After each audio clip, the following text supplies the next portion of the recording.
Ready. Good morning, everybody. We'll open the meeting with a pledge of allegiance.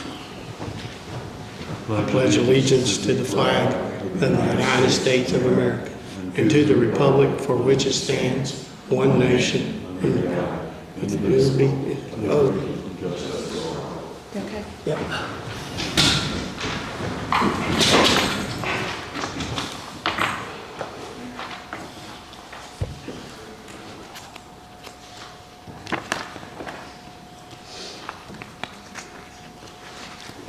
Hey, Miss, you ready?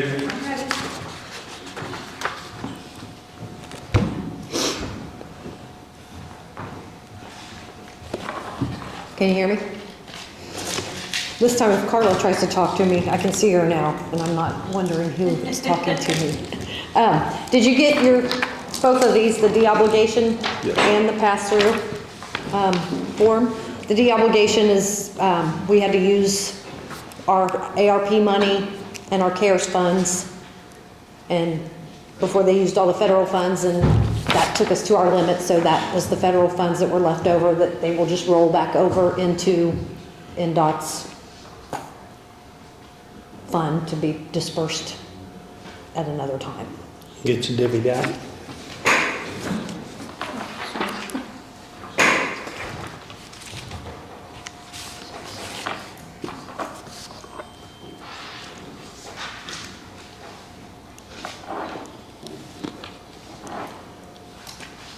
Everybody have had a chance to read it? Ready to do? The 158,000 is just from the state.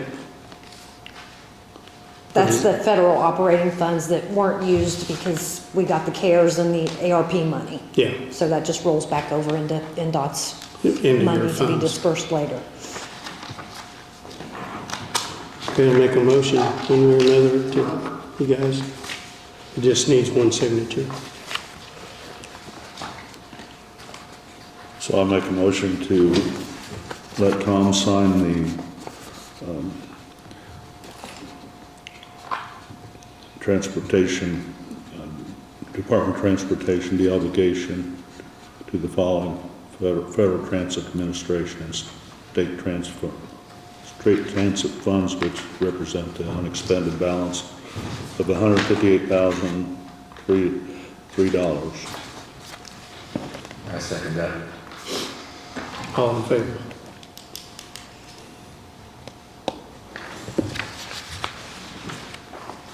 Did you get any of your vehicles yet? Not yet, that's part of my report here. And then the pass-through entity form, did you get that one? It's behind it.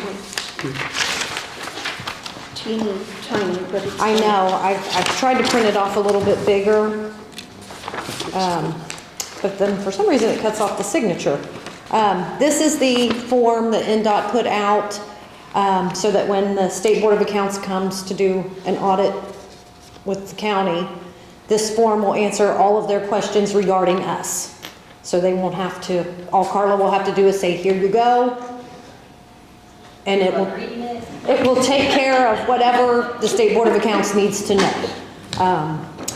And if they have questions, Carla has been I have instructed, I told her, she's to tell them to get a hold of INDOT because the State Board of Accounts put this form together with INDOT. So this is their form to help with the audit. So you're wanting us just to approve that You just need to form? approve that we've got it finished and it's ready to go for the next time the State Board of Accounts are here. Okay. What's the actual name of this form, Missy? It's the pass-through entity Is there a number? form. There's not anything on here, on the form itself, but I can look when I go back. It's, actually, it is reference to CFR 200. So, CFR 2, oh, I see it, right at the top. I make a motion that we accept reference to CFR 200 as presented by Missy this morning. I'll second. All in favor? Do they need to sign this one? He does, Okay, yeah. so you need to. Do you want the bigger copy? Yes, that'd be great. Just one signature? Yeah. There's no place to sign it. It cuts off the signature part. It has you print your name and title, and it wants you to sign it, Oh, but this one's, the small one. It has, there's the signature. CFR 200. CFR 200. But here's the bigger copy. For ours to keep. You can keep it, yeah. And it'll be uploaded into the Black Cat system, so that it can be referenced there as well.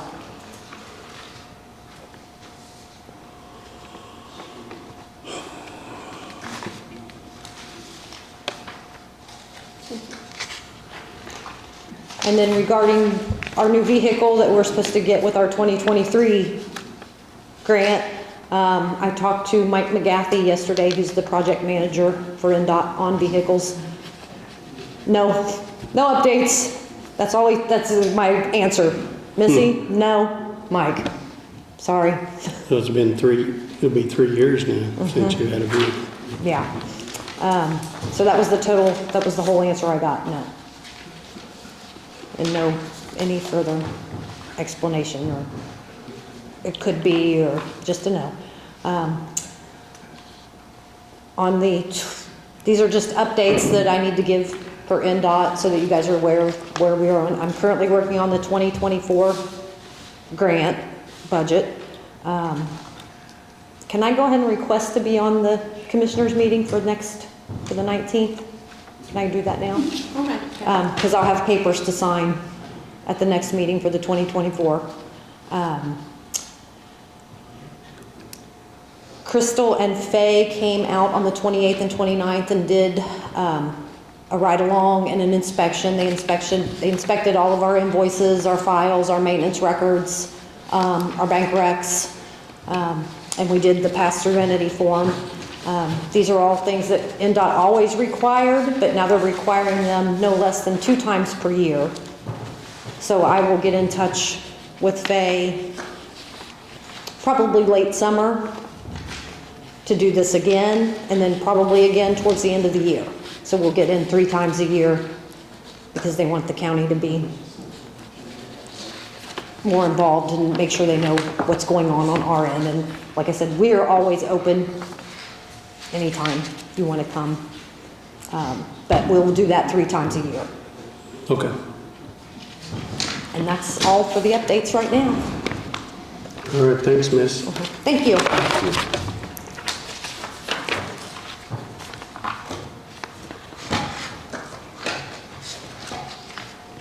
Something? You got it? No, I got one. You in a hurry, Mike, or are you just waiting around? I'm just here to observe. Oh, okay. John, Creek Run, Is that Larry?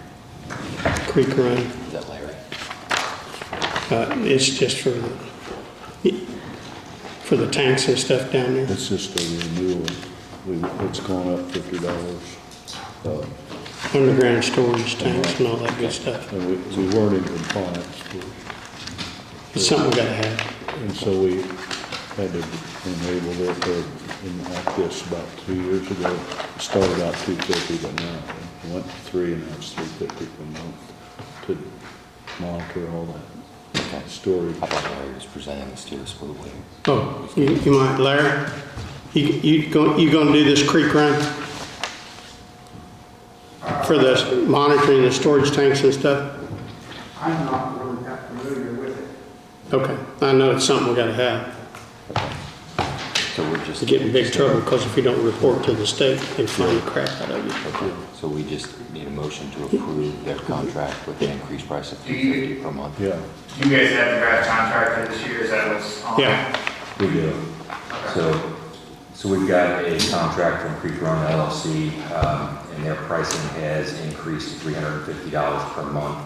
I just make a motion that we approve the contract as presented from Creek Run. I'll second it. all in favor?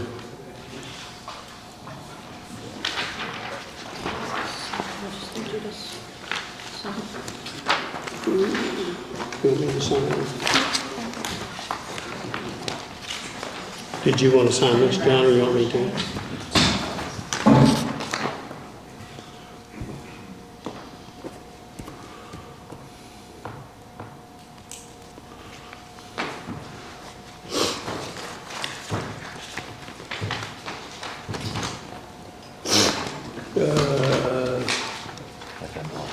The Family Medical Leave Act.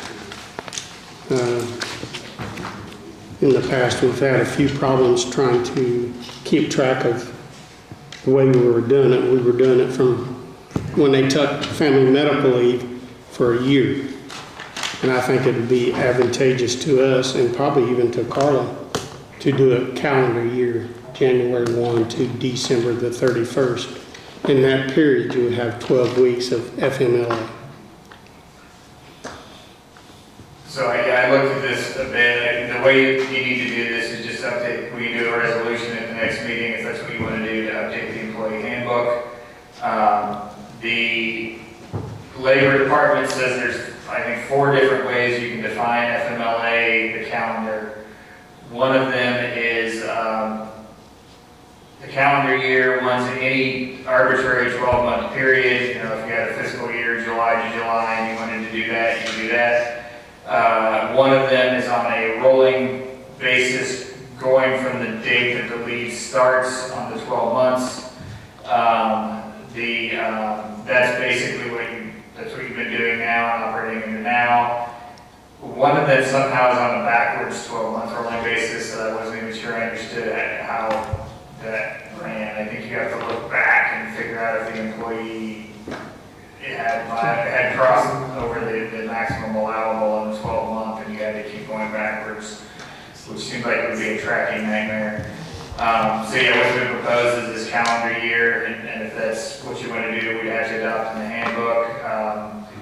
Talked to Faye a little bit about it, and we don't think any employee would be adversely affected by this, and I know that's not the intent. I think it would be, it's the intent is to treat this fair across the board. If anybody ends up in a weird circumstance, and then during the transition, we can put some language in there that it wouldn't, that the change would not adversely affect an employee for this first 12-month period or something to that effect, so that it didn't catch anybody badly, but I don't think it does. Okay. So we have to make a motion and draft a resolution? Yeah, go ahead. Yeah, I'll make a motion to draft a resolution to enact the family leave, and starting January 1st and ending December 31st, and then put in stipulation about not adverse affecting an employee.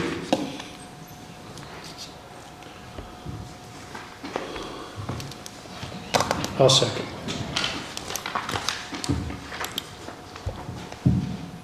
And all in favor, excuse me. We'll go ahead and draft it then, Grant, for what, 2 weeks? Yeah, that's fine.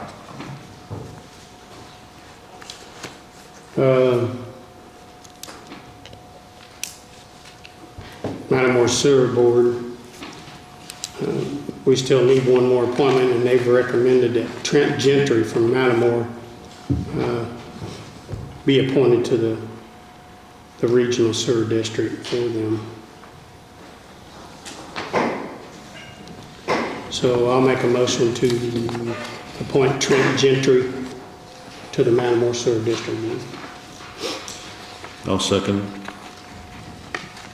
All in favor?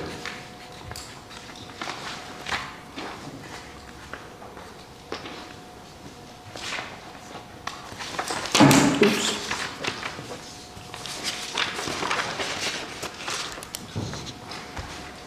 Nancy, do you got something for us, or no? No, just to observe.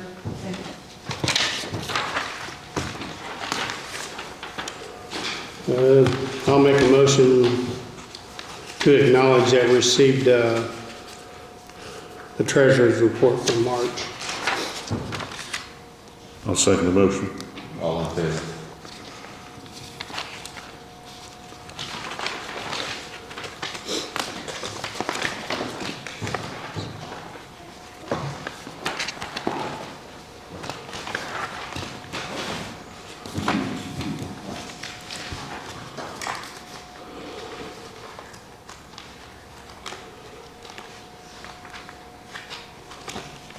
Do we have minutes? No, Oh, okay. no, sorry, not this. We'll do the minutes for March 22nd, next meeting. Claims, payroll, and deductions.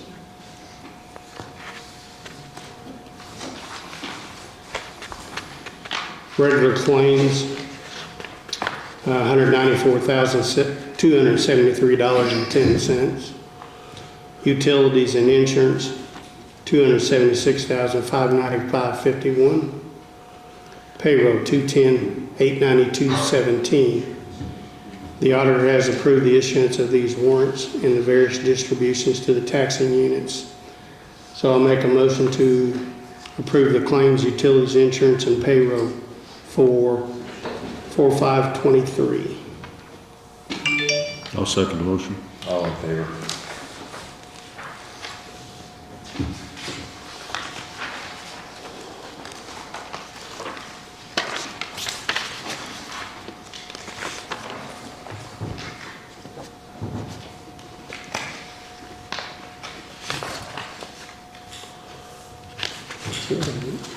We got it.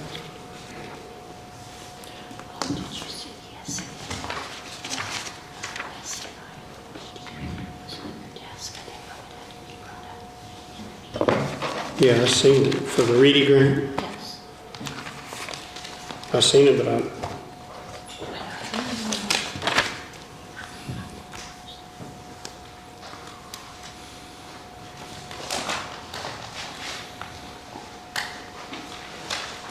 Was John's right here? he was downstairs, I think. Okay.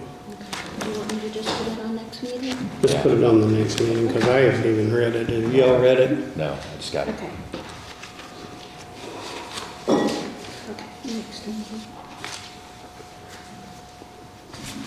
Larry? Yes. Can you, I know you got some bridge stuff you want to talk about. A couple things, and maybe three things. There's a small structure, not even on our inventory, out off of Pipe Creek Road, north of where Town Hills lies in, on the dead end portion. Currently, it's got steel beams and has a graded, a corrugated rather, steel grading with asphalt on top of it. But one of the beams has failed. We've got steel plate on it right now, temporarily keeping it open, but it really should be at least low limit, like put down to 6 tons or less. I'd like to get it declared an emergency replacement, and then we'll replace it with a 2020 steel grade bridge. Or gift from H Bridge, they do the foundation design. Said they got that material available, so, you know, we'll have to put a temporary pipe in or get the, there's only about one house back there. There's 3 or 4 temporary, I don't know what you call them. I don't think they lived in full time, but there's about probably 150, 200 acres of farmland or more back in there. So I'd like you to consider to declare it an emergency in order to get that replaced. I think we can possibly find the funds out of some existing funds in the King Bridge.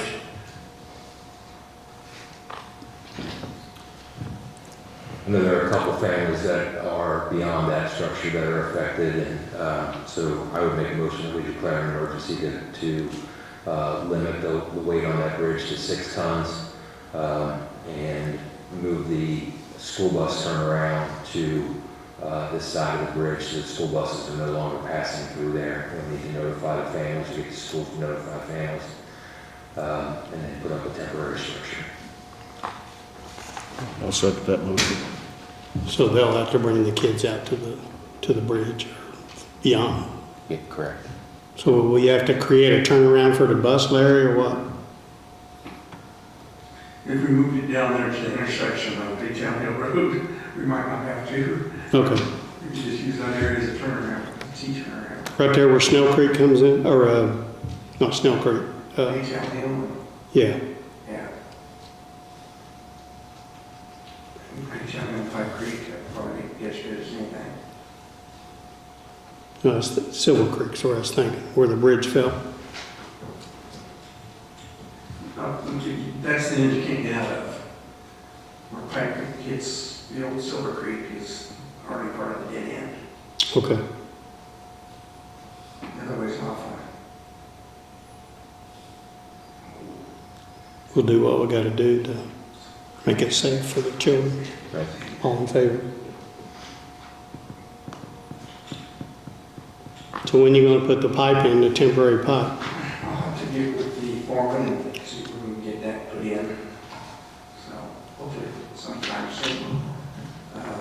We've got a ford up on Shade Road that has a void underneath a portion of it that's not where the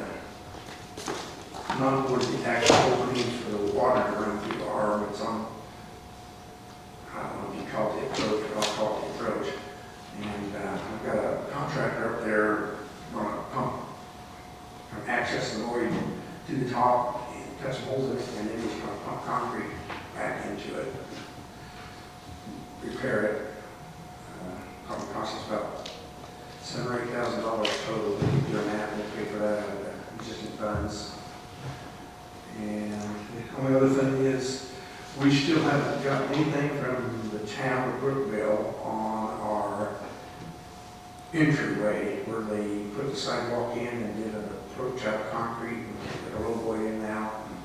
It's been there for almost a year. I don't think there's any activity taking place. I wonder if we can have our attorney possibly send a letter. Well, they need to do cut it down or add to it. They're either going to have to take it out and redo it, or they're going to have to go on back onto us and raise our entryway to where we can get a roadway out. So you're What it still- is, when you put a sidewalk in, instead of running the water down the hill, they reverse the slope and raise it to where it runs towards the road, which is probably typically better, except in this circumstance. I kicked that end up 6 or 7 inches, and now we drag it, or low by drag, so we can't use that. So we're trespassing on somebody else anytime we try to get in and out of the commercial roadway. Is there enough space to rebuild the approach, if that's an option? Possibly, it's going to cost a raise. The thing is, the consulting group that did that really needs to take some shots and determine what it would take to get in and out of there and come up with a little bit of a design. Go from there. It was a federal project, I don't know.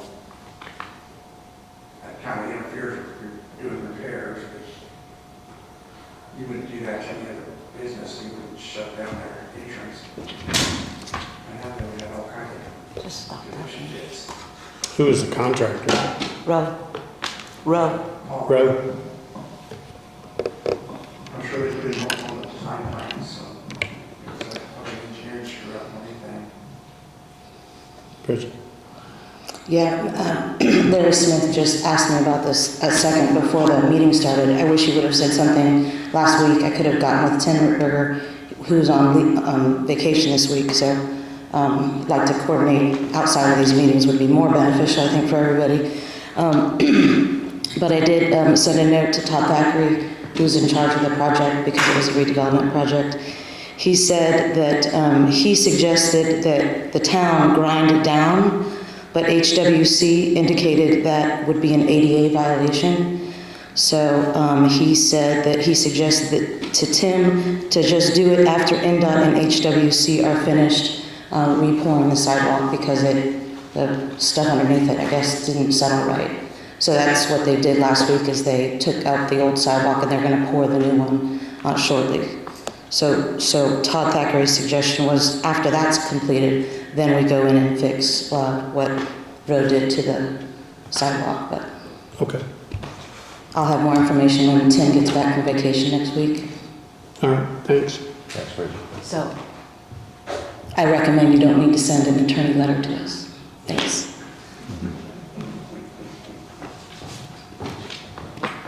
It's up to you now. That was my request. Your piece of work, right?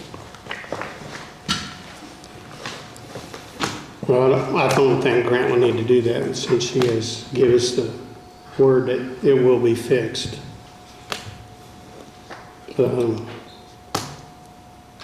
else you got, Larry? That's about it for now, unless you guys can find some money somewhere else. That's about it for now, unless you can find some money somewhere to do some bridges. We got lots of bridges and small structures Yeah, I know. that need major work, not to mention several forks. So, Grant, what you got?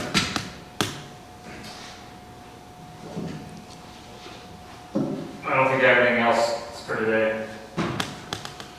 Good. Sheriff? Nothing?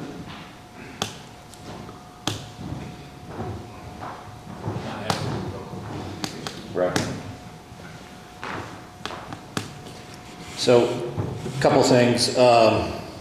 Larry just said something about money for bridges and stuff like that. If you guys could get council a list of your top 3 priorities, and I would prefer them to be small structures, low water crossings, things like that, and we can see if we can find some money for you. Okay? Just get us 3 structures, reasonable priced, that we can do ourselves in-house, not have to sub a bunch of stuff out, and then, What's reasonable, Brian? 100,000 or less let's do 500 total? You know, 2 or 3, you know, and just, let's see what we can come up with. Let's work together on getting this. You know, I mean, I'll push for it. If it's a low water crossing, I'll push for it. So, Can you do that, Larry? Get us 2 or 3 structures, 500,000 or less? yeah, I can do that. Okay. total 500. Total price, yeah. Second thing I got is, I think it was Monday morning, I was at Dairy Cottage having breakfast. And there was 10 people sitting in there, and I knew a couple of them. And they told me that they just came from the campground at the county park getting their campsite for the tractor show. Okay? And I asked them how that process worked and all that. They said they had to line up before 7 o'clock. They were waiting hours before they started handing out tickets in line. So some people were sleeping in their cars trying to get tickets for the tractor show. And there was 10 people in Dairy Cottage that were, 2 of them, or they were all together, but 10 people in there. 8 of them missed work to get their $30 campsite at the county park. Obviously, and then I asked them, I said, would it be beneficial to go digital where you can book this online? And I think 2 of them clapped.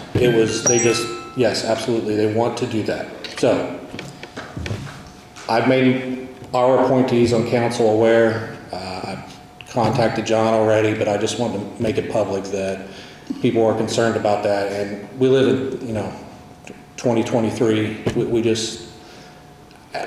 got to do something. And let us know how we can help you guys, do something over there. I think the park board's well aware of the situation, It's been that way for years. They used to park their cars out there in a line. Yeah. Yeah, and if it's a matter of, and here's my thoughts. If somebody working there can't use a computer, then let us know if we need to hire somebody. Let us know if you need more money to hire somebody part-time to help handle camping and things like that. And then we can utilize them to, clean bathrooms or help weed eat or do something else. But I'd say everybody in this room has a smartphone, and it's not that hard to hop online and book something at Whitewater Canal right now. We could probably all do it, or Whitewater State Park. We could probably do it in 10 minutes. These people missing work, that's a lot of revenue in the county that they'll have to take their time. Go ahead. If you were able to hire someone part-time or whatever you were talking about, and maybe give them some other duties, they could also, that gate's closed a lot of times when it should be open, is what I was told. So maybe they could man the gate too. I absolutely agree, Jerry. It's baseball season, and I hear that once again, the baseball players couldn't get in there during spring break. They couldn't, when are they starting? I think next week they're allowed in there, or is it this week? This week, it's first of April, they were under the impression it's supposed to be open the 1st of April. We got calls Monday that they were not going to be open, and I don't know if communication got to some of the park board members that they did somehow get the park open for ball players Monday. So it was open. It was the communication that I got. Not just the tractor show is an issue with this, but I think what they need to look at is we're missing some revenue as well, because if I'm not a camper myself, but I've heard from people that if they're towing in a fifth wheel camper from Cincinnati or Indianapolis to come and visit us for the weekend, if they can't get online and reserve that and know where they're going to park that camper when they get here, they're going to go to the next campground closer where they can make a reservation for that spot and know where they're going to park when they arrive. So we need to move, the park board in this case needs to move that forward, get into 2023 so we can get those reservations online and not miss out on that, is my opinion as well. Something else I did ask the people that were sitting there at Darity Cottage, I said, if you had to pay an extra $5 for your campsite, would you do that for it to be online? And they said, absolutely. I mean, they're missing $300-400 a day. These guys were all, worked for big construction companies, and they just, We're cheap right now, $25 or whatever. Most places are 50. Yeah, right. I agree with you on that, Tom. That we are definitely too cheap, and it's that should be one of our most profitable organizations within county government, and for some reason they just barely get by, and they save money, but I don't know. It could be. I want it to be better, but. You guys have an appointment, if you could just pass that on to them, or him, and then I've told ours, and then, but, thank you. We'll relay it. Thanks, Brian. There be nothing else, I'll make a motion to close. I'll second Ask for comments from public. Do we have to ask for comments from public? Anybody else? Nobody said anything. Any public comment?